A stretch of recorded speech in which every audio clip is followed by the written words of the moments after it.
की या तिघांना पण डॉक्टर दीपक सोमवंशीजीला आणि सुनीताताई प्रकाश राठोड येणाऱ्या 5 तारखेला घड्याळाच्या चिन्हासमोर बटन दाबून प्रचंड मताने आपण विजयी करावं असं सुद्धा नम्र आव्हान या ठिकाणी करतो. खर तर उगेले साहेब सकाळी 8 वाजल्यापासून माझा दौरा सुरू आहे. जवळजवळ 12 गावामध्ये मी त्या ठिकाणी जाऊन आलोय. आणखीन 6 गावं या ठिकाणी मला करायचे. इथून शेल्लाळा जायचंय, शेल्लाळाहून बामणीला जायचंय, बामणीहून माळेवाडीला जायचंय, माळेवाडीहून मला वाटते मादलापूरला जायचंय, मादलापूरहून पुन्हा निडमलला मोठी सभा त्या ठिकाणी आहे. म्हणून अधिकचा वेळ आपला या ठिकाणी मी घेणार नाही. तुम्हाला सर्वांना माहिती आहे माझे स्नेहमित्र सुदर्शन पाटीलजींनी आणि प्रदीप जाधवजींनी आपल्या प्रास्ताविकामध्ये या 6 वर्षाच्या कार्यकाळामध्ये तुम्ही जी मला आशीर्वाद दिले, तुम्ही जी मला प्रेम दिलं आणि त्या प्रेमाच्या त्या आशीर्वादाच्या जीवावर या भागाचा आमदार मला होता आलं. राज्यमंत्री पदाची संधी मिळाली, कॅबिनेट मंत्री पदाची संधी मिळाली. परत 2024ला मराठवाड्यामध्ये सगळ्यात मोठ्या मताधिक्याने निवडून आणण्याचं काम तुम्ही बहादर जनतेने मला या ठिकाणी केलेलं आहे. आणि म्हणून जे जे नवं ते उदगीरला हवं या ब्रीद वाक्यातून या मतदारसंघामध्ये मला या ठिकाणी काम करता आलं. आता निटोरे साहेब थोडक्यामध्ये सारांश या ठिकाणी सांगितले. आणखीन पाटील साहेब मला खूप बोलता येईल, पण पुढे सभा असल्यामुळं तुम्ही बघत असाल उगेले साहेब की लातूरला जायला 2-2, 3-3 तास लागत होते. आज लातूरला जायला आपण 40 मिनिटांमध्ये आपण जातो. आष्टामूर ते उदगीरचा रस्ता केला, जाम ते तोगरीचा रस्ता केला. आता उदगीरून बिदरला 1.5 तासामध्ये पोहोचतो, उदगीरून नांदेडला 1.5 तासामध्ये पोहोचतो.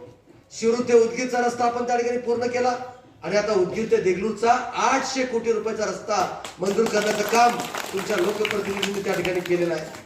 म्हणून दळणवळण व्यवस्थेमध्ये आपण अतिशय मजबूत झालो.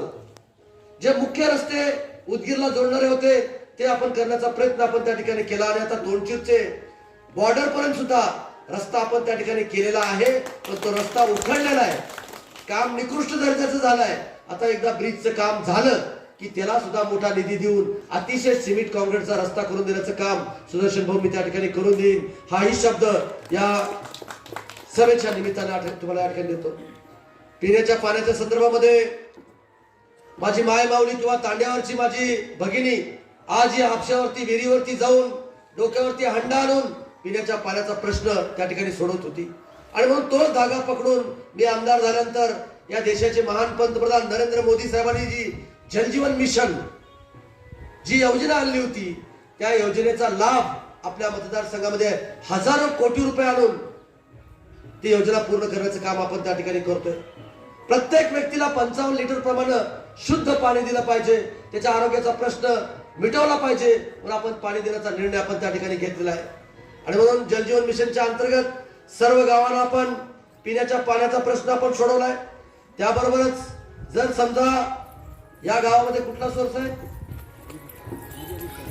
विहिरी आणि तळ्याचा सोर्स आहे. जर दुष्काळ पडला, पाऊस जर नाही पडला, ते जर पाणी आटलं तर करायचं काय? एवढी मोठी योजना आणून एवढे मोठे कोट्यवधी रुपयाचा निधी आणून पुढे करायचं काय? आणि म्हणून ते सुद्धा पुढचं भविष्य बघून सुद्धा मी वॉटर ग्रीड योजना लातूर जिल्ह्यामध्ये कुण्याही मतदारसंघामध्ये नाही, ती योजना माझ्या मतदारसंघामध्ये 600 कोटी रुपये त्याला निधी मंजूर करून आणून नांदेड जिल्ह्यातून बारूड धरणातून पाणी माझ्या मतदारसंघामध्ये त्या ठिकाणी आणलं आणि फक्त वार फिरवायचा आणि तोंडशीरमध्ये पाणी त्या ठिकाणी घ्यायचं. पुढच्या 50 ते 75 वर्षाचा विचार करून आपण वॉटर ग्रीडची योजना आपण त्या ठिकाणी आणली. मित्रांनो, रस्ते नीट केले, पिण्याचे पाणी आपण सोर्स आपण त्या ठिकाणी निर्माण करतोय. आता आरोग्याच्या संदर्भामध्ये 200 बेडेड हॉस्पिटल आपण त्या ठिकाणी उभा केलं, ग्रामीण रुग्णालय आपण त्या ठिकाणी उभा केलं, प्राथमिक आरोग्य केंद्र उभा करण्याचं आपण त्या ठिकाणी काम केलेलं आहे. अशा अनेक गोष्टी आरोग्याच्या बाबतीमध्ये सुद्धा करण्याचं काम आपण त्या ठिकाणी केलेलं आहे.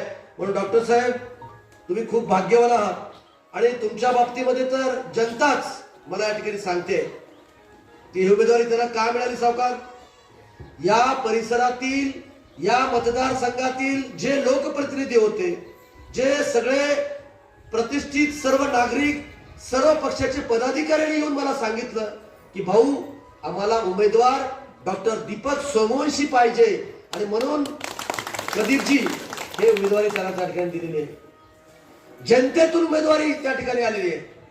आणि प्रकाशजीच्या बाबतीमध्ये तर तुम्हाला सर्वांना माहित आहे, गेल्या 25-30 वर्षापासून लहान वयामधून ते सामाजिक जीवन जगण्याचं काम, समाज कार्य करण्याचं काम त्यांच्या माध्यमातून त्या ठिकाणी होतंय. आणि म्हणून सांगण्याचं तात्पर्य एवढंच आहे उगेले साहेब, सर्व जाती धर्माच्या लोकांना सोशल इंजिनिअरिंग करून या माझ्या विधानसभा मतदारसंघामध्ये मी प्रतिनिधित्व देण्याचं काम मी त्या ठिकाणी केलंय. आज माझ्या बंजारा समाज या ठिकाणी मोठा आहे आणि म्हणून त्याला सुद्धा संधी दिली पाहिजे. माझ्या रेड्डी समाजाला संधी दिली पाहिजे, माझ्या मराठा समाजाला संधी दिली पाहिजे, माझ्या वीरशैव लिंगायत समाजाला संधी दिली पाहिजे. अशा अनेक सर्व समाज बांधवाला सोबत घेऊन माझ्या मुस्लिम समाजाला सुद्धा संधी दिली पाहिजे. अशा भावनेतून आपण सगळ्या समाजाला संधी देण्याचं काम मी त्या ठिकाणी केलेलं आहे. आणि म्हणून सिंचनाच्या बाबतीमध्ये आता आपण इथं मोठा प्रकल्प करण्याचा निर्णय आपण त्या ठिकाणी घेतला. मला वाटतं कामही चालू त्या ठिकाणी आहे. अनेक छोटे छोटे तलाव आपण निर्माण करतोय. आपण जळकोट तालुक्यामध्ये तिरू नदीवरती जसं स्वर्गीय विलासराव देशमुख साहेबांनी त्यांच्या मांजरा नदीवरती बॅरेजेस केले, त्याच धर्तीवरती आपण आपल्या उदगीर आणि जळकोटच्या तिरू नदीवर सुद्धा बॅरेजेस निर्माण करून तिथल्या शेतकऱ्याच्या जीवनामध्ये आर्थिक क्रांती घडवण्याचं काम आपल्या माध्यमातून आपण त्या ठिकाणी केलेलं आहे. आज ऊर्जेच्या बाबतीमध्ये मी आता ऐकत होतो डॉक्टर सोमवंशी साहेबांचं भाषण. त्यांनी पहिल्यांदाच कुणीतरी कोणता तरी एक राजकीय पक्ष त्यांनी त्या ठिकाणी निवडलेला आहे. त्यांची मिसेस असेल, ते असेल, सोमवंशी घराणा असेल, सातत्यानं गोरगरीब लोकांची सेवा करण्याकरता त्यांनी आरोग्याचं मंदिर त्या ठिकाणी त्यांनी त्या ठिकाणी उभा केलेलं होतं. आज पहिल्यांदा मी भाषण ऐकलं. त्यांनी काय सांगितलं, मला सौर ऊर्जेचे प्रकल्प उभा करायचे, मला आरोग्याच्या चांगल्या सुविधा तुम्हाला द्यायचे, पिण्याचं पाणी तुम्हाला चांगलं व्यवस्थित करून द्यायचंय, तुम्हाला दळणवळण व्यवस्था माझ्या मतदारसंघापुरती तुम्हाला मजबूत करून त्या ठिकाणी द्यायचे, असं मला त्या ठिकाणी सांगितलं.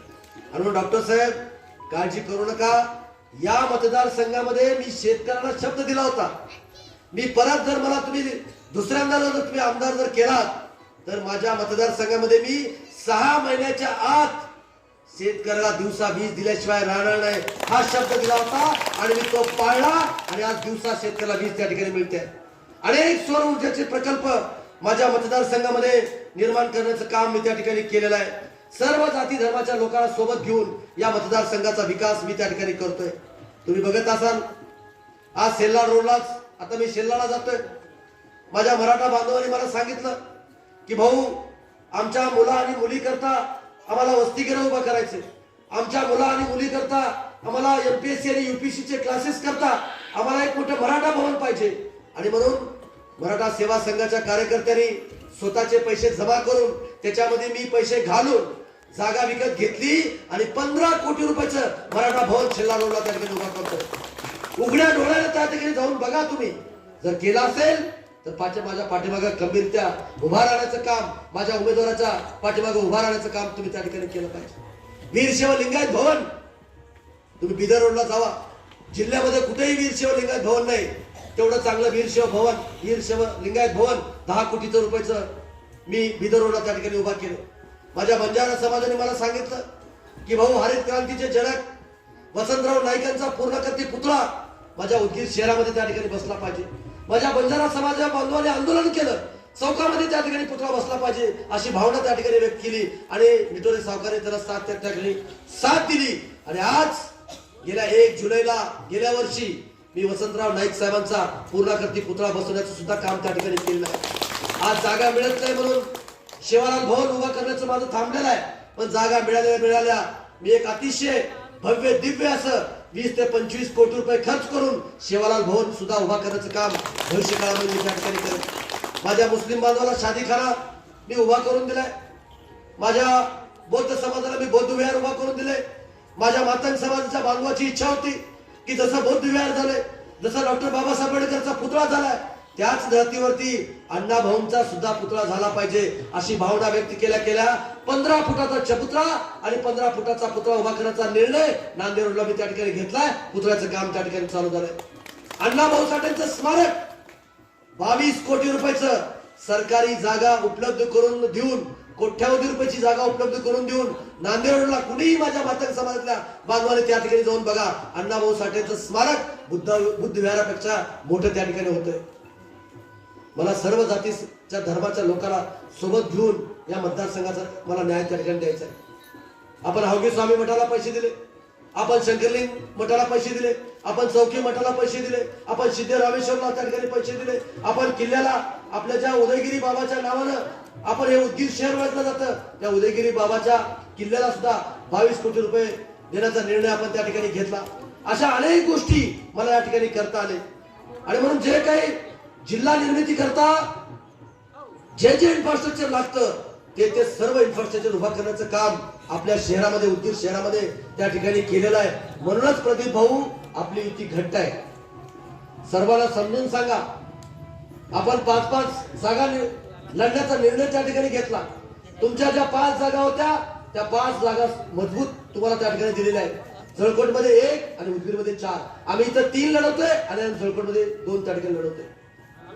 माळी परकी जागा आमची होती, आम्ही तुम्हाला दिली, त्या बदल्यामध्ये निडवणची जागा आम्हाला मिळाली. वाढवण्याची जागा आमची होती, आम्ही तुम्हाला दिली, त्या बदल्यात हेरची जागा आम्हाला त्या ठिकाणी मिळाली.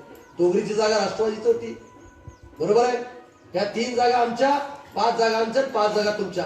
म्हणून भारतीय जनता पार्टीतल्या सर्व पदाधिकाऱ्यांना मला विनंती करायची आहे, आपली महायुती मजबूत आहे. आपण लोकसभेला लढलो एकत्र, यश आलं. माझ्या मतदारसंघात यश आलं.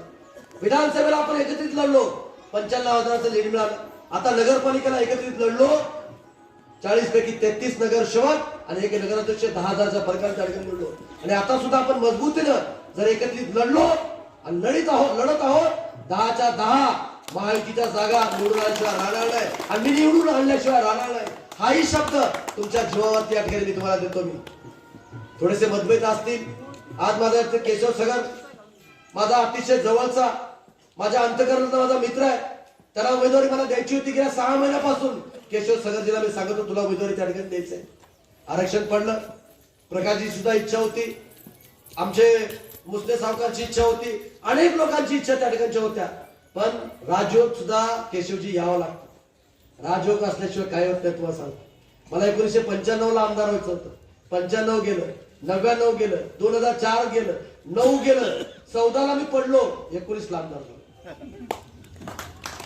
आणि 24 ला माझं काम बघून महाराष्ट्रात नंबर 1 ला मताधिक्य देऊन मला लोकांनी निवडून दिलं. मला काळजी करू नका, वय अजून तुम्हाला भरपूर आहे. त्याच्यामुळं भविष्यात तुम्हाला संधी देतो. सावकारांसमोर सांगतो, हे डॉक्टर दीपक सोमवंशी आणि माझी भगिनी सुनीता प्रकाश राठोड यांना प्रदीपजी प्रचंड बहुमताने तुम्ही निवडून आला. तुम्हाला पुढची जिम्मेदारी तुम्हाला काय करायचं ते माझ्यावर सोडून द्या. तुम्हाला सांगतो, माझ्यावर सोडून द्या तुम्ही. आणि भारतीय जनता पार्टीच्या सर्व पदाधिकाऱ्यांना तुम्ही माझा मेसेज द्या की भाऊ तुमच्या पाठीमागे खंबीर येतात, त्या ठिकाणी तुम्हाला थांबणार आहे. तुमच्या मूलभूत गरजा, तुम्हाला आमदार फंड असेल, तुम्हाला मूलभूतचे कामं असतील, तुम्हाला तांडा वस्तीचे कामं असतील, तुम्हाला दलित वस्तीचे कामं असतील, तुम्हाला जनसुदेचे कामं असतील, अशा अनेक योजनेमधून तुम्हाला कामं उपलब्ध करून देऊन तुम्हाला ताकद देण्याचं काम भविष्य काळामध्ये त्या ठिकाणी करेन, हाही विश्वास या कार्यक्रमाच्या निमित्ताने या ठिकाणी तुम्हाला देतो. मी तुम्हाला सगळ्याला एक विनंती करायची आहे. आज तारीख आहे राम किती 25. 5 तारखेला मतदान आहे. राहिले किती दिवस? 10 दिवस. पायाला भिंगरी बांधून तुम्ही फिरा, नाहीतर आपण निवडून आलोय, लोक आपल्याला निवडून देणार आहेत, गाफील राहू नका. मला तर तुम्ही निवडून देणार होतात कधी? मी गाफील राहिलो का? नाही राहिलो. महाराष्ट्रात इतिहास निर्माण तुम्ही त्या ठिकाणी केला. तसा लातूर जिल्ह्यामध्ये सगळ्यात जास्त मताधिक्याने जर कोण निवडून येणार असतील तर ते डॉक्टर दीपक सोमवंशी साहेब निवडून येतील. याच्यासाठी तुम्ही त्या ठिकाणी प्रयत्न करा. उदगीर तालुक्यामध्ये सगळ्यात जास्त मताने जर कोण निवडून येत असतील तर ती माझी सुनीताताई प्रकाश राठोड निवडून येतील. याच्यासाठी तुम्ही त्या ठिकाणी प्रयत्न करा.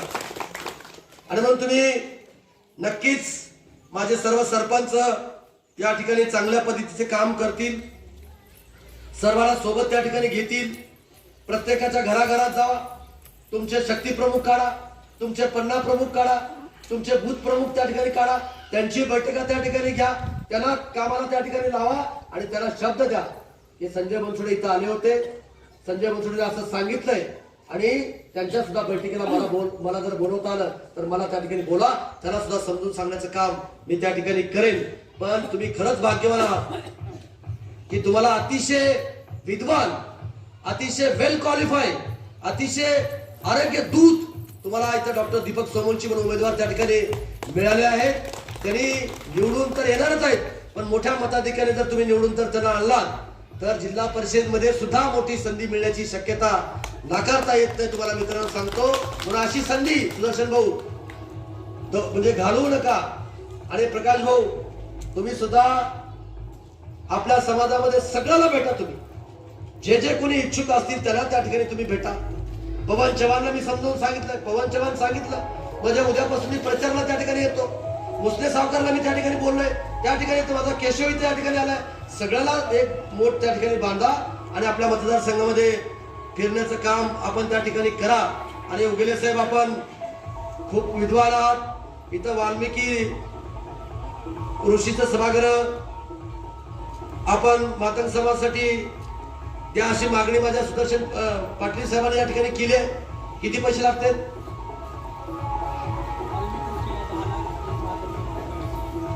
20 लाख. दलित वस्तीमधून मी मातंग समाजासाठी सभागृह बांधण्याकरता आचारसंहिता संपल्या त्या निधीसाठी मी प्रयत्न करेन. मला कॅमेरा चालू आहे, मला जाहीर करता येत नाही. नंबर 1, वाल्मिक ऋषी सभागृहासाठी माझ्या आमदार फंडातून सुद्धा आचारसंहिता संपल्यानंतर निधी देण्याची घोषणा मी त्या ठिकाणी करेन. हाही विश्वास या सभेच्या निमित्ताने देतो. आणि माझ्या गावातील सर्व जनतेला, माझ्या मायबाप जनतेला, माझ्या लाडक्या बहिणीला मी सांगू इच्छितो की आता तुम्हाला 1500 रुपये मिळते. तुम्हाला आता आम्ही लाडक्या बहिणीच म्हणून थांबणार नाही. आता आम्हाला तुम्हाला लखपती दिदी बनवायचे. या देशाचे पंतप्रधान नरेंद्र मोदीला आता तुम्हाला लखपती दिदी बनवायचे. या राज्याचे मुख्यमंत्री देवेंद्र फडणवीस साहेबांना तुम्हाला लखपती दिदी बनवायचे. माननीय अजितदादा पवार साहेबांना तुम्हाला माझ्या लाडक्या बहिणी मोठ्या झाल्या पाहिजे, स्वतःच्या पायावरती उभा राहिल्या पाहिजे, ही त्यांची भावना त्या ठिकाणची आहे. आणि म्हणून तुम्हाला 1500 वरून 2100 रुपये करण्याचा निर्णय आम्ही त्या ठिकाणी घेणार आहोत. एवढंच या प्रसंगी बोलतो.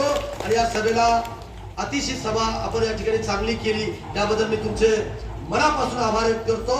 आणि येणाऱ्या 5 तारखेला या दोघांना सुद्धा कशाच्या चिन्हावर, जोरात कशाच्या चिन्हावर, कशाच्या चिन्हावर, घड्याळाच्या चिन्हावर बटन दाबून प्रचंड बहुमताने विजय करा.